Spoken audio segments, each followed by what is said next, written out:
नमस्कार बच्चों, कैसे हैं आप लोग। पिछली क्लास में हमने जो पढ़ाया था आपको समझ में आया था। चलिए, तो पिछली क्लास में हम लोगों ने बच्चों अर्थ अलंकार को पढ़ा था। अर्थ अलंकार के काफ़ी उदाहरण हम लोगों ने काफ़ी प्रकार जो हैं वो हम लोगों ने देख लिए थे। अतिशयोक्ति तक हम लोगों ने देख लिए थे, बाकी को आज समझते हैं। तो देखिए बच्चों, अर्थ अलंकार के जो प्रकार हैं उसमें बहुत सारे अलंकार आते हैं, ठीक है, 20-25 हैं करीब, ठीक है।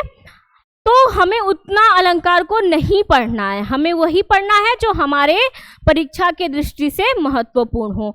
चलिए, तो क्या है, हम उन्हीं अलंकार को लेके आए हैं जो आपके लिए इंपॉर्टेंट है। तो छठवां क्या है बच्चों, विभावना अलंकार। परिभाषा क्या है, जहां कारण के अभाव में ही कार्य हो रहा हो, अर्थात वहां कारण ना दिया हो लेकिन कार्य क्या है वो अपने आप हो रहा हो, वहां पे क्या होगा, विभावना अलंकार होगा।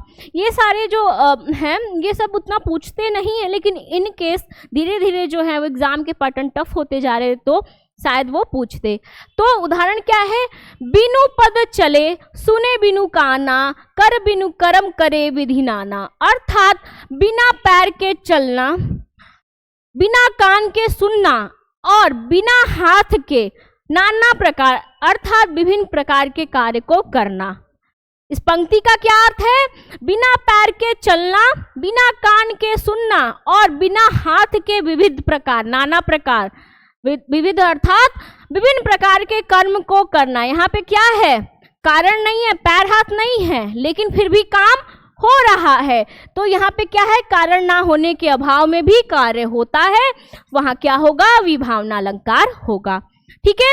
अब विरोधाभास अलंकार क्या है, देखिए विरोधाभास अलंकार क्या कहलाता है, जहां पे विरोध, ठीक है, विरोध का आभास हो, ठीक है, क्या है, जहां वास्तविक विरोध ना होते हुए भी विरोध का आभास लगे, अर्थात वास्तविक विरोध नहीं है लेकिन फिर भी हमें क्या हो, विरोध का आभास हो, वहां क्या होगा, विरोधाभास अलंकार कहलाएगा। पंक्ति देखिए क्या है, या अनुरागी चित्त की गति समझुए नाही कोय, ज्यों ज्यों बूढ़े श्याम रंग त्यों त्यों उज्जवल होए। अर्थात काले रंग के होने से, काले रंग के मतलब रात्रि होने से जो उजाला है वो उजाला क्या है, उजाला छिप जाता है। अर्थात यहाँ पे क्या है, विरोध हो रहा है लेकिन ये परिहार हो जाता है, वो छट जाता है कब, जब आप श्री कृष्ण के प्रति आप वैराग्य हो जाते हैं तो आपको क्या होता है, आपके जीवन में उजाला आ जाता है। यहाँ पे क्या है, विरोध का आभास तो हो रहा है लेकिन प्रत्यक्ष रूप से क्या है, विरोध नहीं हो रहा है, ठीक है। यहाँ क्या कह रहा है कि जो काले रंग के बादल हैं वो छा जाते हैं तो उजाला जो है वो छिप जाता है। यहाँ पे क्या है, यहाँ विरोध हो रहा है लेकिन क्या है, लेकिन ये क्या कह रहा है कि ये जो काले बादल है, ये जो घना अंधेरा है वो परिहार हो जाता है कब, जब हम प्रभु श्याम अर्थात श्री कृष्ण के अनुराग में हम लोग क्या होते हैं, विलीन हो जाते हैं, उनको समर्पित कर देते हैं तो हमारे जीवन में उजाला आ जाता है, ठीक है। आइए बात समझ में कि क्या हो, वास्तविक विरोध का आभास ना हो लेकिन विरोध हो, ठीक, वो क्या होगा, विरोधाभास अलंकार कहलाएगा।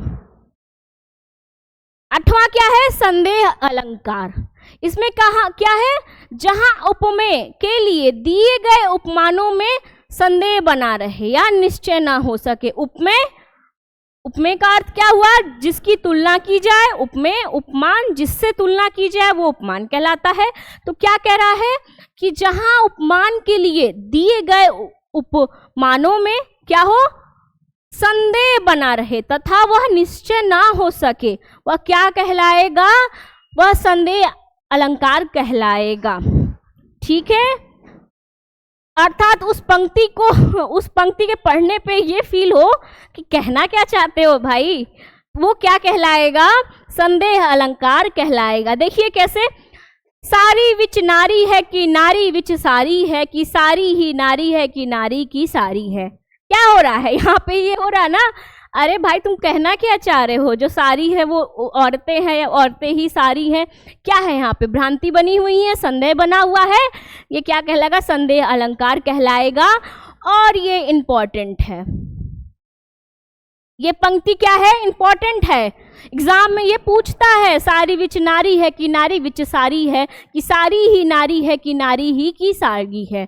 अर्थात यहाँ पे ये समझ में नहीं आ रहा है कि यहाँ सारी अर्थात सारी जो है ये किसके लिए प्रयोग हुआ है? साड़ी के लिए, ठीक है, या सब नारी के लिए? मतलब हम लोग बोलते हैं ना सारी अर्थात सारे, ठीक है। तो ये समझ में नहीं आ रहा है, यहाँ पे संदेह उत्पन्न है कि ये बात किसकी कर रहा है, ठीक है। तो ये क्या कहलाएगा? संदेह अलंकार कहलाएगा। नग जुगनू या तारे बुझ न पाए हारे। यहाँ पे क्या संदेह बना हुआ है? नग जुगनू या तारे, नग, ठीक है। जैसे आप गगन में, आकाश में जो तारे हैं वो टिमटिमा रहे हैं और वहीं पे उसी के करीब जो जुगनू है, जुगनू आप देखे होंगे खेतों में, गांव में खेतों में जो जुगनू है एक प्रकार का कीड़ा है जो रात के समय में उड़ता है और उसे लाइट प्रकाश जो है वो उत्पन्न होती है, जुगनू जैसा टिमटिमाता है, अर्थात वो तारों के जैसा टिमटिमाता है। तो यहाँ पे क्या है? नग जुगनू या तारे बुझ न पाए हारे, सारे बुझ न पाए हारे, अर्थात नग जो आप लोग मोती देखे वो चमचमाता है, जुगनू वो भी चमचमाता है और तारे वो भी चमचमाता है, तो उनको कोई बूझ नहीं पाता कि क्या है, ये नग है, जुगनू है या तारे हैं, और सब हार जाते। क्या है यहाँ पे? इस पंक्ति में क्या हो रहा है? संदेह उत्पन्न हो रहा है। तो क्या ये कौन सा अलंकार होगा? संदेह अलंकार कहलाएगा। नौवां क्या है? असंगति अलंकार। ये क्या होता है? कारण और कार्य में संगति ना होने पर, असंगति अर्थात संगति ना होने पर, किस पे? कारण और कार्य में संगति ना होने पर, अर्थात जो हम लोग कार्य कर रहे हैं और जो कारण है उनमें क्या हो? भिन्नता हो, उनमें समानता ना हो। कोई पंक्ति है उसमें ये दर्शाया जा रहा है क्या? कार्य और कारण को दर्शाया जा रहा है, लेकिन उन दोनों कार्य और कारण में क्या हो? समानता ना हो, संगति ना हो, वो क्या कहलाएगा? असंगति अलंकार कहलाएगा, ठीक है। देखिए कैसे? लागत जो कंटक तिहारे पाई प्यारे हाई, आई पहले ही बोधत हमारे है। अर्थात इस पंक्ति का अर्थ क्या बच्चों? कि पाँव में कांटे लगे हैं और हृदय में दर्द हो रहा है। अब क्या है? कांटे तो पाँव में लगे हैं, कंटक कांटे जो हैं वो पैर में लगे हैं, तो पैर में दर्द होना चाहिए ना, ठीक है। लेकिन कारण क्या बता रहा है? कि हमारे हृदय में दर्द हो रहा है। तो क्या हो रहा है यहाँ पे? कार्य और कारण में क्या है? असंगति है, ठीक है, संगति नहीं है, दोनों में भिन्नता है। तो वहां पे क्या कहलाएगा बच्चों? वहां पे असंगति अलंकार कहलाएगा। पूछता नहीं है लेकिन आपको ये पढ़ना होगा इनकेस कभी ये पूछ दे, ठीक है। तो असंगति अलंकार क्या हो? जहां कारण और कार्य में भिन्नता हो, संगति ना हो, अर्थात जो कार्य है वो हम लोग कार्य दूसरा कर रहे हैं और कारण दूसरा बता रहे हो, वहां क्या हो? असंगति अलंकार, ठीक है। चलिए 10वां क्या है? भ्रांतिमान अलंकार। भ्रांतिमान, जब भ्रमवश किसी एक चीज को देखकर उसके सामने किसी अन्य वस्तु का भ्रम हो जाना, अर्थात आप सामान्य अर्थ में समझिए कि आप कोई व्यक्ति है वो जा रहा है लेकिन उसकी चाल ढाल क्या है?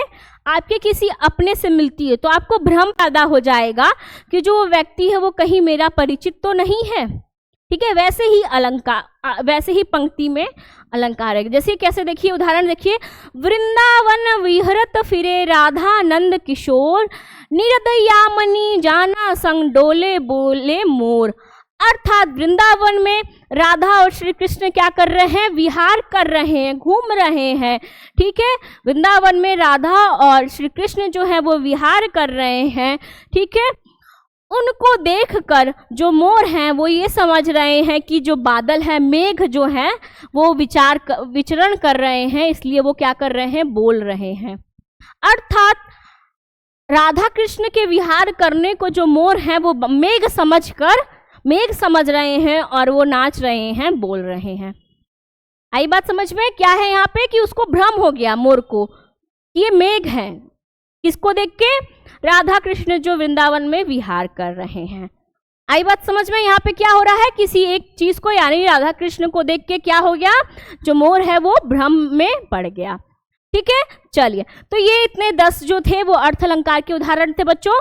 चलिए पहले अब क्या करते हैं, एक एक चीज समझते हैं शॉर्ट में, आपको ये बहुत काम देगा। हम लोगों ने अनुप्रास अलंकार देखा था, डिवीजन करते हैं अनुप्रास अलंकार। ठीक है, अनुप्रास अलंकार में क्या था, वर्णों, अक्षरों, वर्ग के वर्णों की आवृत्ति, वर्णों की आवृत्ति, अर्थात वे पंक्ति, ऐसी पंक्ति जिन्हें पढ़ने पे यह फील हो या भाव उत्पन्न हो कि उसमें वर्णों की, अक्षरों की या वर्गों के वर्णों की क्या हो रही, एक ही वर्ग के वर्णों की आवृत्ति हो, तो ऐसी दशा में वो कौन सा अलंकार कहलाएगा, अनुप्रास अलंकार कहलाएगा। अनु अर्थात क्या है, वर्ण, प्रास बार बार। आई बात समझ में, वर्णों का बार बार आना।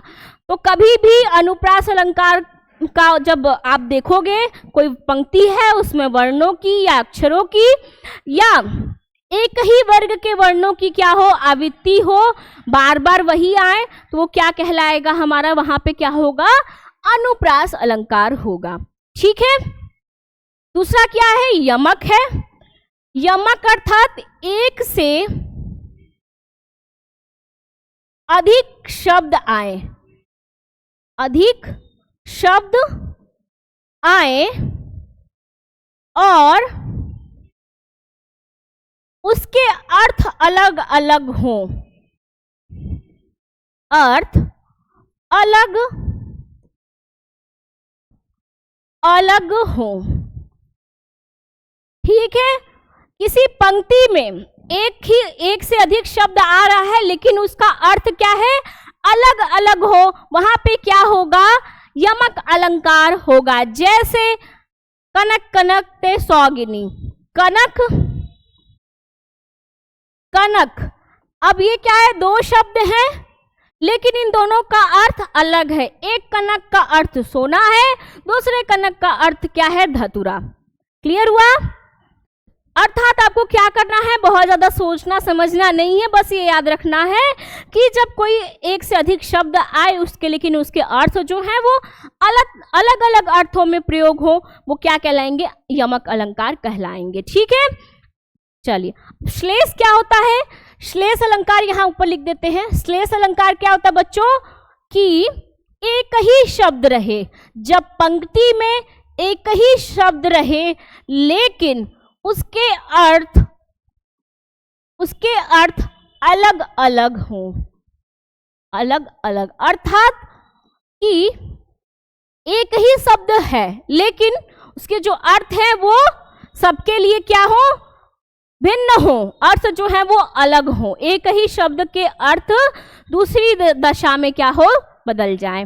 जैसे हमने पढ़ा था सुबरन, सुबरन, सुबरन जो है वो कवि के लिए क्या होगा, एक अच्छा वर्ण होगा, वैभाचारी स्त्री के लिए रंग रूप होगा। ठीक है, चोर के लिए क्या होगा, सोना। ठीक है, यानी सुबरन क्या है, एक ही शब्द है लेकिन उसके अर्थ जो है वो कवि, सुनार और कवि, चोर और वैभाचारी के लिए अलग अलग है। तो ये क्या हुआ, हमारा श्लेष अलंकार कहलाएगा। आई बात समझ में, एकदम क्लियर है, कुछ नहीं दिमाग में डालना, बस आप ये नोट डाउन कर लीजिएगा एक जगह कि अनुप्रास में वर्णों की आवृत्ति होती है, यमक में एक से अधिक शब्द आते हैं, उनके अर्थ भी अलग अलग होते हैं। श्लेष में एक ही शब्द रहता है लेकिन उसके अर्थ जो है वो हर दशा में अलग अलग प्रकट होते हैं। ठीक है, ये हमारा शब्दालंकार हो गया। अब अर्थ अलंकार में हम लोगों ने आज क्या पढ़ा था, यमक पढ़ा था। यमक, रूपक, उत्प्रेक्षा,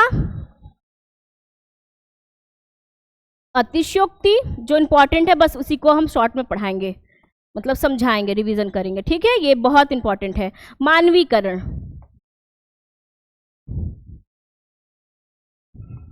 ठीक है, तो यमक में क्या है, योजक चिन्ह, योजक का चिन्ह हो और तुलना वाले शब्द आए।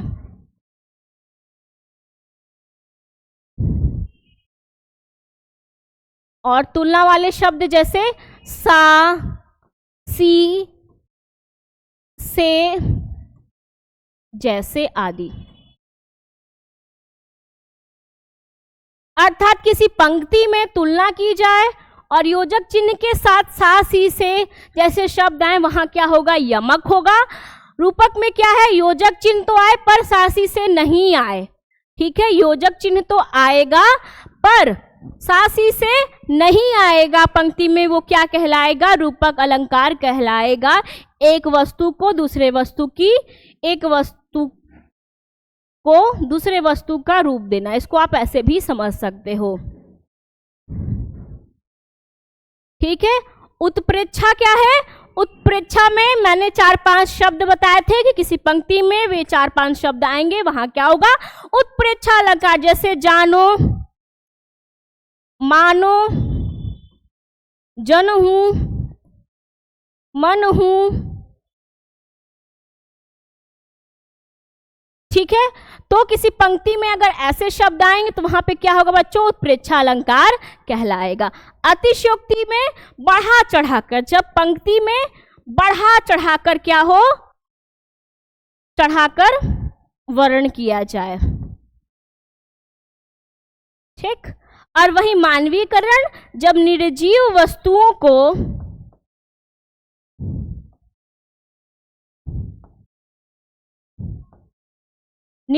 वस्तुओं को मानव के क्रियाकलाप का रूप दे दिया जाए, अर्थात मानवीकरण उसका किया जाए, मानवीकरण करना। ये रहा शॉर्ट। ठीक है, मतलब समझने के लिए है कि एक बार देख लेते फिर से। अनुप्रास में क्या होगा, वर्णों या अक्षरों या एक ही वर्ग की अवर्णों की आवृत्ति होगी जब किसी पंक्ति में, वहां पे अनुप्रास होगा। यदि किसी पंक्ति में एक से अधिक शब्द दिए हों और उनके अर्थ भी अलग अलग हों तो उस पंक्ति में क्या होगा, यमक अलंकार होगा। जैसे कनक कनक। फिर वहां पे फिर क्या है, श्लेष अलंकार, जहां पे जिस पंक्ति में एक शब्द दिया हो लेकिन उसका अर्थ जो है वो हर दूसरे परिस्थिति में क्या उसका अर्थ बदल जाए। जैसे सुब्रन क्या है, एक शब्द है लेकिन कवि के लिए वो दूसरा अर्थ प्रकट करता है, वैभाचारी के लिए वो दूसरा, और चोर के लिए वो दूसरा अर्थ प्रकट करता है। ठीक है, ये रहे शब्द अलंकार। अर्थ अलंकार में हमने यमक पढ़ा था, अर्थात एक व्यक्ति या वस्तु की तुलना दूसरे से की जाए। ट्रिक बताया था, योजक चिन्ह रहे, योजक चिन्ह के साथ तुलना करने वाले शब्द आए। वही रूपक में क्या था, योजक चिन्ह तो आएगा लेकिन तुलना करने वाले शब्द नहीं आएगा। या उसको हम लोग ऐसे भी समझ सकते हैं कि एक वस्तु को दूसरे वस्तु का रूप देना, जैसे चरण कमल बंदो हरिदा। ठीक है, उत्प्रेक्षा में क्या है, जानो, मानो, जनहू, मनहू, ऐसे शब्द मैंने बताए थे मनु की, जिनको देख के आप क्या कहोगे, उत्प्रेक्षा अलंकार है। अतिशयोक्ति, बढ़ा चढ़ाकर वर्णन हो, और मानवीकरण क्या है, निर्जीव वस्तुओं का मानवीकरण किया जाए। ठीक है, तो ये रहे हमारे अलंकार। आपको कुछ भी डाउट रहे आप हमको कमेंट बॉक्स में करके पूछ सकते हैं। ठीक है बच्चों, अब हम नेक्स्ट क्लास में हम लोग छंद पढ़ेंगे। ठीक है, तो अलंकार रिवाइज करिएगा। जो नहीं समझ में आएगा आप हमसे कमेंट में पूछ सकते हैं या हमारे टेलीग्राम चैनल पे जुड़ के आप उस पर अपने समस्याओं को पूछ सकते हैं। ठीक है बच्चों, चलिए तो मिलते हैं नेक्स्ट क्लास में। तब तक अपना पढ़ाई पे ध्यान दीजिए। ठीक, तब तक के लिए धन्यवाद। आपका दिन शुभ हो।